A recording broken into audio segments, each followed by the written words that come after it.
નમસ્કાર નમસ્કાર નમસ્કાર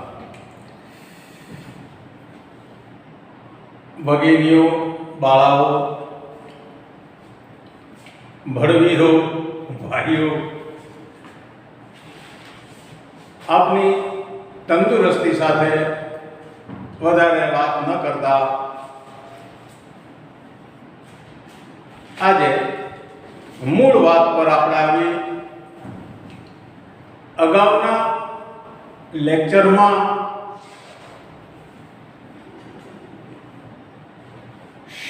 શાહ બ્રધર્સની આ નોંધ આપણે જોતા હતા પ્રશ્ન નંબર 13માં, અને તેમાં 13 તારીખ સુધીના વ્યવહારો આપણે જોયેલા.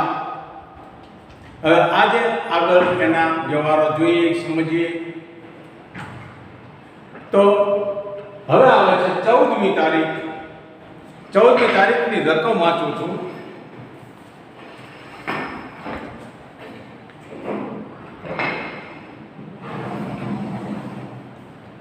ધંધામાં વધુ નાણાંની જરૂર હોવાથી એક્સિસ બેંકમાંથી ₹25,000ની 12% વ્યાજની લોન લીધી. 25,000 રૂપિયાની એક્સિસ બેંકમાંથી ગમે તેટલા ટકાની લોન લીધી. કારણ હું ગમે તેટલા બોલું છું તો આપણે એને અત્યારે ગણતરીમાં નથી લેવાના. જ્યારે વ્યાજ ચૂકવવાનું થાય ત્યારની વાત ત્યારે. અચ્છા, તપાસ કરો પહેલા ક્યાં ક્યાં ખાતા આવે. તમે લોન લીધી એટલે તો રોકડ વ્યવહાર છે જ, અને બેંક પાસેથી લોન લો ને એટલે બેંક છે એ તમારા ખાતામાં જમા કરી, એટલે બેંક આપનાર તો થશે જ. એટલે એક તો જાણે એક્સિસ બેંકનું ખાતું આવશે, રાઈટ. બીજું, લોન તમે લીધી હોય તો તે તમારું ધંધાનું દેવું છે, અને દેવું ક્યારે થાય? આપણે દેવા પડે ક્યારે? જ્યારે લેનાર હોય ત્યારે ને. આપણે લેનાર થાય, આપણે લીધા હોય તો આપણે દેવાના થાય ને. તો સામેવાળી વ્યક્તિ આપનાર હોય, સામેવાળી વ્યક્તિ છે બેંક, એને લોન ના આપ્યા છે, રાઈટ. જોજો, બરાબર સમજો. એટલે બેંક લોનનું ખાતું આમ આવશે. રેડી? માની લો ગાયત્રી દેવી પાસેથી લોન લીધી તો ગાયત્રી દેવીની લોન ખાતે બોલાય. બજરંગ બલી પાસેથી લોન લીધી હોય તો બજરંગ બલીની લોન ખાતે બોલાય. એ આપનાર થાય છે, આપનાર ખાતે જમા થાય, માટે લોન ખાતે હું જમા કરીશ. અને પૈસા હવે એ છે લોનના પૈસા, એ બેંક પોતે જ આપણે લેનાર થશે, એટલે આપણા ખાતામાં પૈસા આવી જશે. માટે બેંક લેનાર થાય તો બેંક ખાતે ઉધાર, અને એક્સિસ બેંકની લોન ખાતે જમા કરીશ. કોઈને પ્રોબ્લેમ? નો પ્રોબ્લેમ. ઓકે, તો लिखता हूं. તો આપણે બેંક સિલક વધી, બેંક લેનાર થાય, માટે બેંક ખાતે ઉધાર.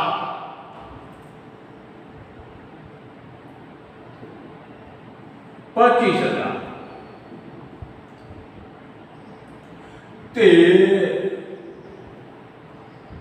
12%ની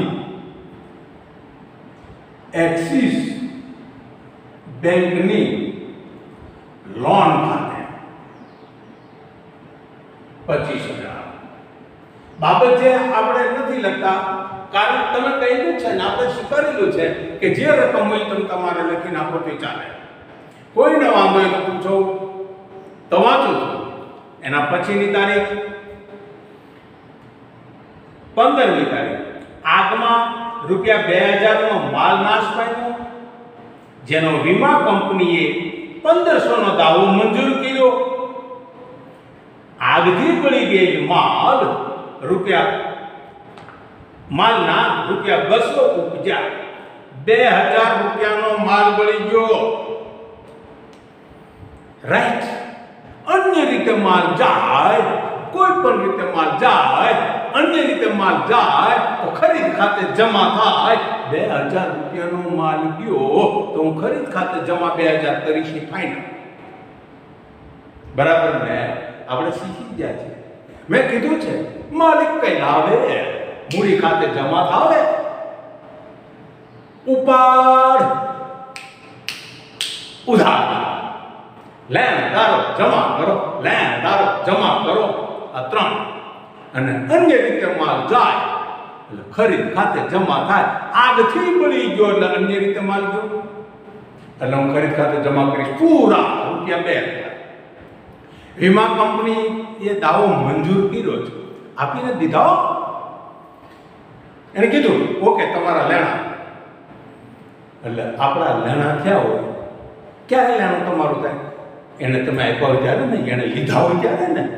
એ તમારી પાસેથી લેતા હોય, લીધા હોય તો એ થાય ને, લેણા ખાતે ઉધાર થાય. લેણું ઉધાર, લેણા ખાતે ઉધાર, લેણી ઊંડી ખાતે ઉધાર, લેણું લેણું લેણું લેણું ઉધાર. બરાબર ને?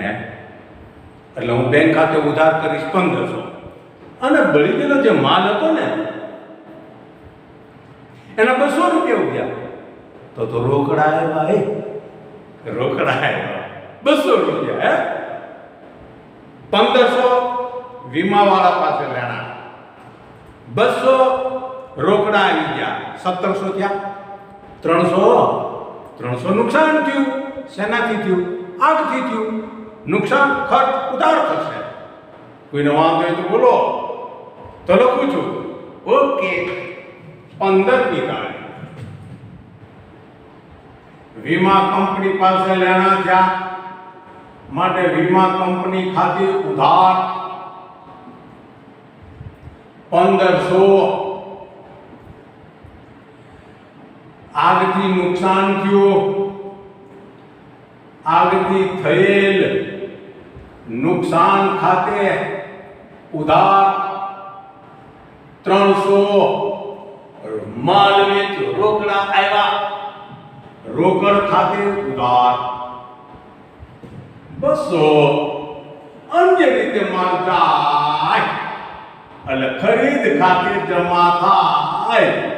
જેટલા રૂપિયાનો માલ જાય એટલા રૂપિયા ખરીદ ખાતે જમા થાય. કોઈને પ્રોબ્લેમ થાય તો પૂછો.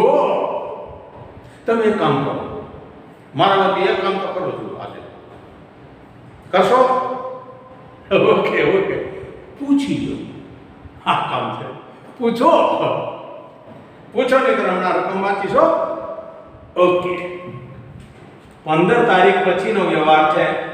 16મી તારીખ પુત્રના જિંદગીના વીમા પ્રીમિયમના 450 અને આગલા વીમાનું પ્રીમિયમ 550. બંને ચેકથી ચૂકવા. દીકરાની જિંદગીનું દીકરો અંગાત, ધંધાનો ખર્ચ ન કહેવાય. દીકરાનું, દીકરીનું, પત્નીનું, પોતાનું, ગમે તેનું, ઘરના સભ્યોનું, સગા સંબંધી અંગાત માટે અંગત કંઈ ખર્ચ કરે તો તેનો ઉપાડ કહેવાય. માલિક લેનાર થાય, લેનાર ખાતે ઉધાર થાય. માલિકનું નામ ન લખાય, ઉપાડ કહેવાય. ઉપાડ ઉધાર માટે ઉપર ખાતે ઉધાર 450 કરીશ. બરાબર ને? હા. આગળનું જે વીમા પ્રીમિયમ છે ધંધાનો ખર્ચ છે, ધંધાનો ખર્ચ છે એટલે ખર્ચ ખાતે ઉધાર થાય. માટે વીમા પ્રીમિયમ ખાતે ઉધાર કરીશ. બરાબર ને? અને બંને પાછા ચેકથી ચૂકવા છે એટલે એ પૈસા બેંક આપનાર થશે, આપનાર ખાતે જમા થશે. માટે હું બેંક ખાતે જમા કરીશ. કોઈને વાંધાની અંદર તકલીફ નહીં તો કરું છું. તારીખ 16મી તારીખ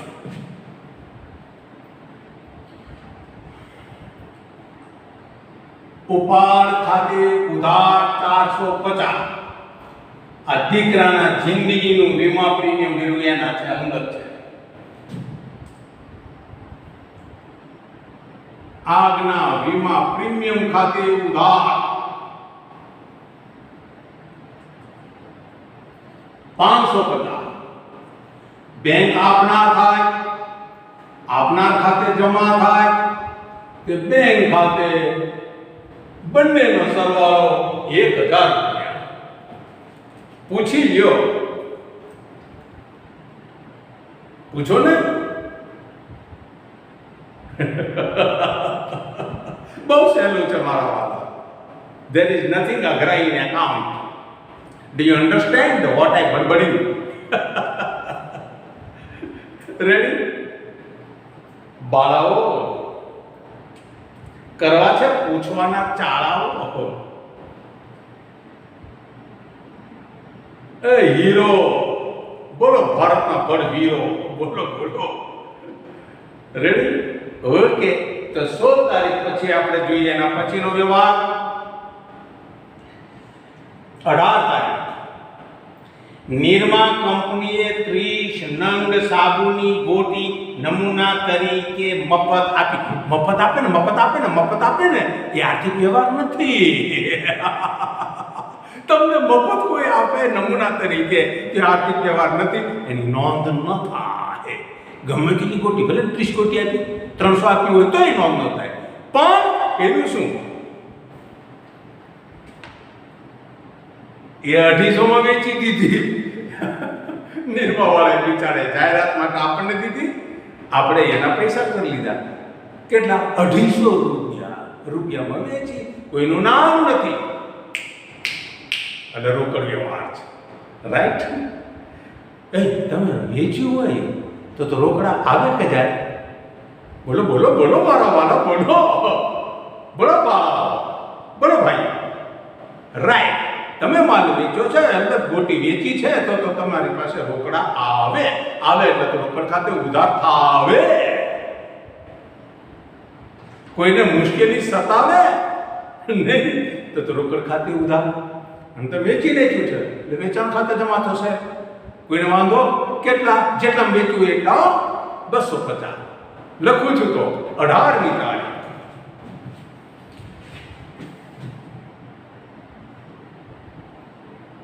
રોકડા આવે, રોકડ ખાતે ઉધાર 250. તે વેચાણ ખાતે 250. પૂછો,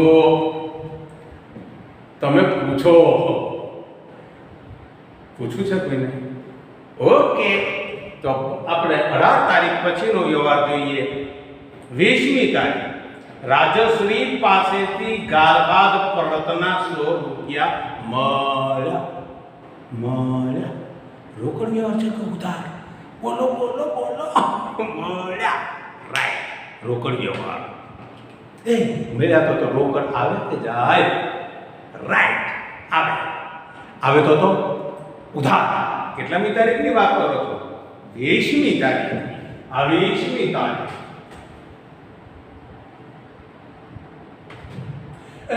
રોકડ આવી મોર બાપલ્યો. રોકડ ખાતે ઉધાર. કેટલા રૂપિયા આપ્યા છે આની ગણી? રોકડ ખાતે ઉધાર 100.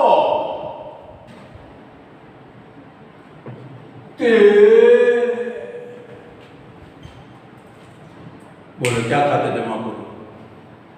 આ રાજશ્રી નાદાર થઈ હતી યાદ કરવાની પહેલાના લેક્ચરમાં. ગાળખાત પડી હતી, બાકીના રૂપિયા આપણને મળ્યા હતા. ગાળખાત ધંધાનું નુકસાન છે, ત્યારે તમે ગાળખાત ખાતે ઉધાર કર્યા હતા. આજે એ રાજશ્રી આપણને આપ્યા છે ગાળખાત પરત તરીકે. એવું નહીં વિચારતા કે હું રાજશ્રી આપનાર થાય આપના ખાતે જમા કરું. નહીં હો, એનું ખાતું બંધ થઈ ગયું છે, પૂરું થઈ ગયું છે. જ્યારે આ વગરનો વ્યવહાર આવેલો ને ત્યારે શેના પાછા આવ્યા? શેના? ગાળખાત પરત થઈ. ગાળખાત પરત થઈ. તમે જાણ્યું નહોતું, ધાર્યું નહોતું. આ તો ઓચિંતાની ભગવાનની કૃપાથી તમને મળ્યા છે, પ્રસાદ મળ્યો. સારું કહેવાય. લાભ થાય, આવક થાય, ઉપજ થાય તો જમા થાય. પણ શા ખાતે? ગાળખાત પરત.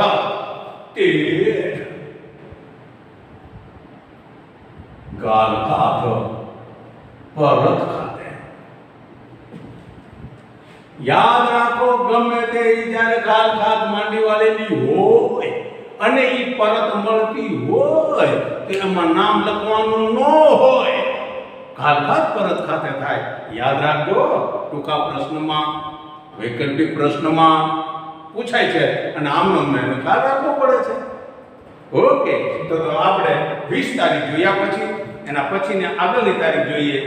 25મી તારીખ એક્સિસ બેંકની લોન પર 250 વ્યાજ બેંકે વસૂલ કર્યું. આપણે લોન લીધેલી એનું 250 રૂપિયા વ્યાજ બેંકે વસૂલ કર્યું. બેંકે વસૂલ કર્યું એટલે બેંકે આપણા ખાતામાંથી કાપી લીધા. બરાબર ને? એ શેના શેના શેના હે લોન લીધી હતી ને એના વ્યાજના માટે લોન વ્યાજ ખાતે લોનનું વ્યાજ. એ આપણો ખર્ચ છે કે ઉપજ છે? ખર્ચ છે માટે લોનના વ્યાજ ખાતે ખર્ચ ખાતે ઉધાર, લોનના વ્યાજ ખાતે ઉધાર, ખર્ચ ખાતે ઉધાર, લોનના વ્યાજ ખાતે ઉધાર. કોઈને પ્રોબ્લેમ થાય? કોઈનો પ્રોબ્લેમ હોય તો બોલો. અત્યારે તો બેંકે આપ્યા છે ને ભાઈ, બરાબર ને? પૈસા તમે ક્યાં દેવા ગયા હતા? તમારી બેંક લેવા આવી હતી? નહીં, આ વ્યવહાર કોણ પતાવ્યો? બેંકે પતાવ્યો. બેંક આપનાર થઈ, આપના ખાતે જમા કરી નાખીશ. પૂછો યાર. ના ના, તમે પૂછો, કરી નાખો. ઓકે, 25મી તારીખ 25 લોનનું વ્યાજ આપણો ખર્ચ છે. ખર્ચ ખાતે ઉધાર થાય. લોનના વ્યાજ ખાતે ઉધાર 250 રૂપિયા તે બેંકે વસૂલ કર્યું છે. બેંક ખાતે 250. ઘણા એમાં લખે છે બેંકના લોનના વ્યાજ ખાતે. ના ના ના નહીં, વ્યાજના એટલે વ્યાજના જ લખાય. કોઈને વાંધો હોય તો બોલો, કોઈને વાંધો હોય તો બોલો. હા, ઘણા એમ કહે છે કે બેંક લોન વ્યાજ ખાતે લખવા. હા, જમા કર્યા નહીં તો તેનો અર્થ એ થયો ચક્રવૃદ્ધિ વ્યાજ થશે. એના બદલે બેંક તમને જાણ કરે લોનના વ્યાજના ભાઈ લીધા છે તો તમારા બેંકમાં પૈસા પડ્યા હોય ત્યાંથી કાપી લે તો આ બાજુ વ્યાજનું વ્યાજ, વ્યાજનું વ્યાજ, વ્યાજનું વ્યાજ એને ચક્રવૃદ્ધિ વ્યાજ કહેવાય. ચક્રનું ફરે ને ચક્ર, એમ જેમ ફરે અને એની ગતિ જેમ વધે એમ વ્યાજ વધતું જ જાય એટલે ચક્રવૃદ્ધિ. ચક્ર એટલે ચકડીનું, વૃદ્ધિ એટલે વધારો. ચકડની જેમ વધારો થાય એટલે ચક્રવૃદ્ધિ એનું નામ પડ્યું છે. નહીં, ચક્રવૃદ્ધિ વ્યાજ એના હોય નહીં નહીં ના, એવું ન હોય. એટલે વ્યાજ બેંકે આપણા ખાતામાંથી કાપી લીધું. કોઈને વાંધો બોલજો, પૂછો. મને જાઓ વખતે આવો પ્રશ્ન થયો તો આવો વિદ્યાર્થીએ પ્રશ્ન કર્યો તો એટલે મને આજે યાદ આવ્યું છે. અને એને પ્રશ્ન કર્યો તો કારણ કે નવનીત ખોલીને બેઠેલા ભાઈ. મને ખબર નથી નવનીતમાં શું આપેલું છે, નવનીત કેવા કલરની છે, મને નથી ખબર. એમાં આવું લખેલું ખોટું. ના, નહીં નહીં નહીં નહીં નહીં કરવાનું. ઓકે, તમને કોઈ ન રોકે, બરાબર ને? પૂછો, નહીં પૂછો તો આગળ લો. બહેનો, બંધુઓ, ભાઈઓ, ભગીનીઓ, અરે સિસ્ટર્સ, બોલો મિસ્ટર્સ. નહીં પૂછો ભાઈઓ બહેનો. જ્યાં પણ પ્રશ્ન ન સમજાતો હોય, ન સમજાય એ પૂછજો, કૃપા કરજો, મારા પર દયા કરજો. બાકી એકાઉન્ટમાં માસ્ટરી હોવી જોઈએ અને અહીંયા લેક્ચરમાં આપણને આવી જવું જોઈએ, સમજાઈ જવું જોઈએ. શું મહેનત કરવાની? Student life is golden life. મજા કરો પણ લેક્ચરમાં ધ્યાન રાખો. હોમવર્ક એટલું કરો બસ, બીજું કઈ ન કરવાનું હોય. વાંચ. તોડામણ નહીં કરવાની. એવી શું કામ તોડામણ કરવી પડે? ભલામણ હોય એ કરે તોડામણ. આ બોલે છે બ્રાહ્મણ, બરાબર ને? ઓકે, એના પછીની તો આપણે જોઈએ તારીખ 25. હજી એના પછીની 28 તારીખ અંગત મકાન ધોળવાનો ખર્ચ 2000. અંગત મકાન ધોળવી એટલે ચૂનો મારવો, ચૂનો કરાવવો. અંગત બોલી જા રાઈટ. ઉપાડ માલિક લેનાર થાય એટલે ઉપાડ ખાતે ઉધાર થશે. રાઈટ, ઉપાડ ખાતે ઉધાર હું 2000 કરીશ આગળ શું કીધું છે? આ તો અંગત મકાન ધોળવાનો ખર્ચ છે. જ્યારે બીજાને આગળ હજી બોલે છે દુકાન ધોળવાનો ખર્ચ 1000. દુકાન ધોળવી હોય તો દુકાન ખર્ચ છે ભાઈ, મતલબ કે ધંધાનો ખર્ચ છે, બરાબર ને? અને ખર્ચ ખાતે ઉધાર થાય. અંગત મકાન ધોળવાનો અંગત ખર્ચ એટલે અંગત હોય તો એનો ઉપાડ કહેવાય. માટે ઉપાડ ખાતે ઉધાર કરીશ હો, પછી ભૂલતા નહીં કે ભગો ભૂલ્યો નહીં, બરાબર ને? ઓકે, માટે ઉપાડ ખાતે ઉધાર કરીશ 2000 રૂપિયા, રાઈટ? અને દુકાન ધોળવાનો જે ખર્ચ છે એ દુકાન ખર્ચ ખાતે લખીશ 1000. એટલે કુલ થશે 3000. અને કઈ કહ્યું નથી ને ચેક બેક કઈ નહીં, તો રોકડ વ્યવહાર છે એટલે રોકડા જાય. કોઈને તકલીફ થાય પૂછો. અને તારીખ લખીશ 28.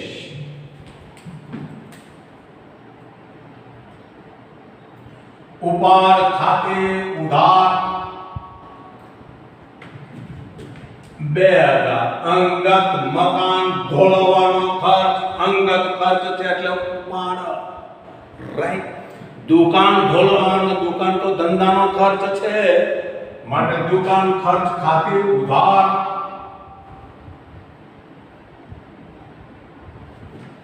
1000. તે રોકડ પૈસા જાય, રોકડ નાણાં જાય એટલે જમા થાય 3000. ચાલો જો પૂછો મારો બાપલ્યો, પૂછો. નહીં પૂછો? પૂછો ને બાપા, પૂછો ને. એમાં શું? હા, મેં ઘણી વાર કહ્યું છે, આજે ફરી એક વાર કહું છું કે વિદ્યાર્થી આજે પૂછતા જ નથી. સાહેબ મેડમ જે કહે સાચું સાંભળ્યા કરે, પોતે ન વિચારે કે આનો અર્થ શું થાય, શું કહેવા માંગે છે, આમ કેમ કહ્યું, આમ કેમ થયું, શા માટે. એમ સાહેબને મેડમને પૂછો કે ભાઈ શું કામ આમ થાય, કારણ ખરું. ન સમજાય તો પૂછવાનું. કોઈ પરીક્ષા કરો એવું નથી કહેતો, પરીક્ષા ન કરે ગુરુની. કારણ ગુરુ એ ગુરુ હોય છે. જ્યાં આવે ગુરુ ત્યાં થઈ ગયું બધું ગુરુ.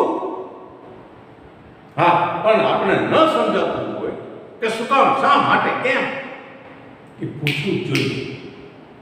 અને તમે પ્રશ્ન પૂછો અને કોઈ પણ ભણાવનારી વ્યક્તિ, ચાહે સાહેબ, તમે મેડમ કહો છો મેડમ, એ હોય તોય ભલે, અને જો વળકું ભરે, ખીજાવા માંડે કે એનો મુખાર વેગ, ડાચાર વેગ, ડાચું બગડી જાય, એટલે સમજી લેવાનું કે પ્રોબ્લેમ છે. માટે તમે પૂછો. નહીં તો છેલ્લી એન્ટ્રી લઈશ. પૂછો. લઉં છું તો વાંચો. તારીખ 29. ઇન્ટરનેટ જોડાણની ડિપોઝિટ ₹2000 ચેક થી ભરી. ચેક એટલે બેંક.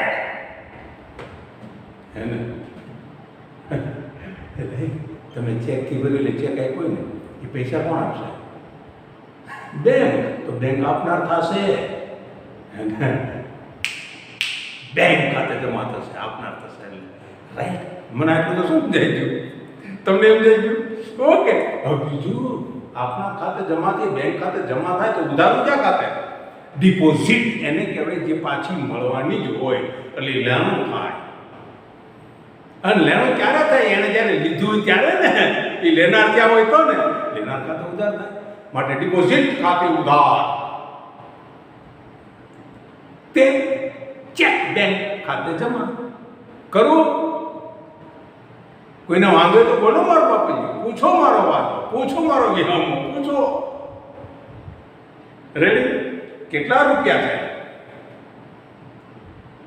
2000. કેટલામી તારીખે છે? 29 તારીખ. તો 29 તારીખ.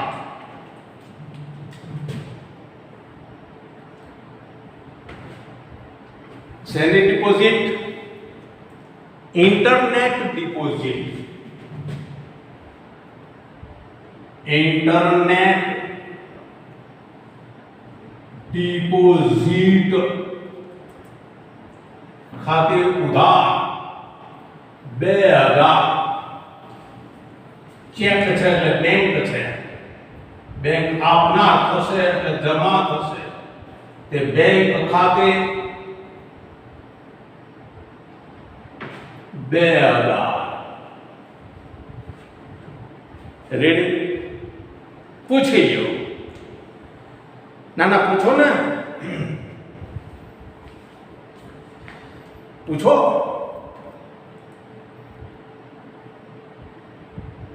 કોઈ આમાં એન્ટ્રી કોઈને કંઈ પૂછવું હોય તો હજી પૂછી શકે છે પૂછી લ્યો રેડી કંઈ કે કોઈ એન્ટ્રીમાં કહેવા પણ છે કોઈને પૂછવા પણ છે પૂછી લો અહીંયા પ્રશ્ન નંબર 13 યાને દાખલા નંબર 13 અહીંયા પૂરો થાય છે જુદા જુદા વ્યવહારને લગતે આમ નોંધાવી છે આ દાખલામાં લગભગ બધા જ વ્યવહારોને એને સમાવી લીધા છે હજી હું એવી એન્ટ્રીઓ તમને શીખવાડીશ એવી આમનું શીખવાડીશ કે જેમાં તમારે ગણતરી કરવી પડે અને ધ્યાન રાખવું પડે અને ભૂલ થવી ન પડે ત્યારે મને ખબર પડે કે હવે મારા વિદ્યાર્થી કે વિદ્યાર્થીની પાછા ન પડે અરે કહેવું ન પડે ત્યારે મને મજા આવી પડે